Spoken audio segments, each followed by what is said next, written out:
Today we have the Yugo M70 or Zastava M70, chambered in 32 ACP. Let's review it. As always, a brief history of this little guy. Now, starting off, these were originally produced during the 1970s over in Yugoslavia. This little firearm here was primarily produced to be a police service pistol back in the day, of all things. Being as small as it is, still seemed to have got the job done for the most part. And let's not even beat around the bush, 32 ACP or auto is not the most impactful caliber there is.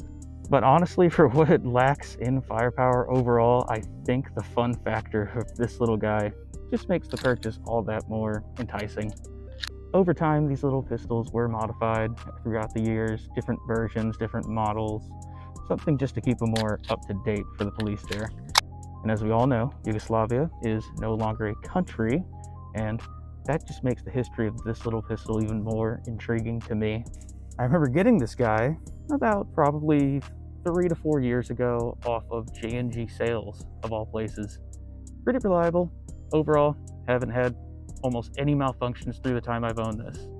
But with history out the way, let's get down to this firearm's overall design. All right, now that we're zoomed in a bit, let's start getting in a little bit of a closer inspection. Upon first gander of this, it is very slick looking overall. As you can tell, same old mechanisms as you would expect for a semi-auto pistol. Slide release, flip her over, right over here. Magazine, completely made of metal. Little see-through here for how much you got in there. The trigger system, embedded inside the firearm itself. And honestly, I don't mind that. It's pretty cool and leads to the grip of this thing being rather comfy. And let's get you a view of those irons real quick. Rather basic, but hey, they will do. And to also include, we have a nice little rounded hammer back here. Pretty cool. Very easy to get a grip of.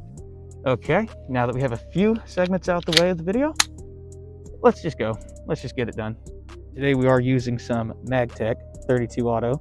About 7 or 8 rounds in the clip. Let's get to it. Alrighty, first mag, let's go.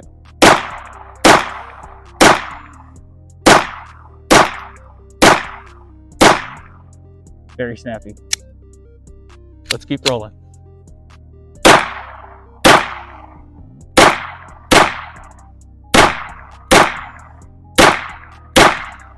Ooh, yes. Okay, so now that we're finished up with that, now what are my final thoughts? Honestly, she shot very great. Almost no recoil whatsoever, and she is quite the hefty one. I would say probably about 3 to 5 pounds. But yeah, recoil is pretty much a non-issue with this firearm here, and I quite like that. And honestly, a very flat shooter overall. And don't get me wrong, you're not going to be taking down people at 50 yards with it most likely, but hey, for about 10 to 15 perhaps. Of course, a gun like this is not for everybody. We could put this into the collectors and curio and relics section just from how old it is. And I don't really care. It's a piece of history and I don't mind at all. But I suppose now we should answer the question, who is this pistol for? And I would say given the firearm's age, its functionality, and how it just doesn't have the proper nuances that modern guns have, of course it would not be for carry. I suppose if you want to tempt fate, you really could, but honestly, in my opinion, wouldn't advise it. But coming from a collector's standpoint of view here, I could see definite potential here, especially for the price that you would pay for it. Getting into that, we're looking about the range of $300 to $400 now. It was a lot cheaper back in the day when I purchased it, but that tends to be what happens with guns this old. They just go up in value over time. Which is why you may want to snag one now if you are an enthusiast or a collector of sorts like that. I could see it. But for the average Joe, I would say hold off on it, perhaps. It's not really necessary in all sense. You could find something possibly cheaper that serves the same purpose as you would want this to. But yeah, that pretty much sums it up. I would advise this for the collector's aspect. Not necessarily self-defense or home defense for that matter. I wouldn't really advise that at all. But yeah, folks, I would get them while they're here at a decent price point before they just get too insane. Well, everyone, that's pretty much it for this video. I appreciate you guys. And as always, sub, like, or just watch. And we also have short content and gaming videos. Peace, y'all. Let's go.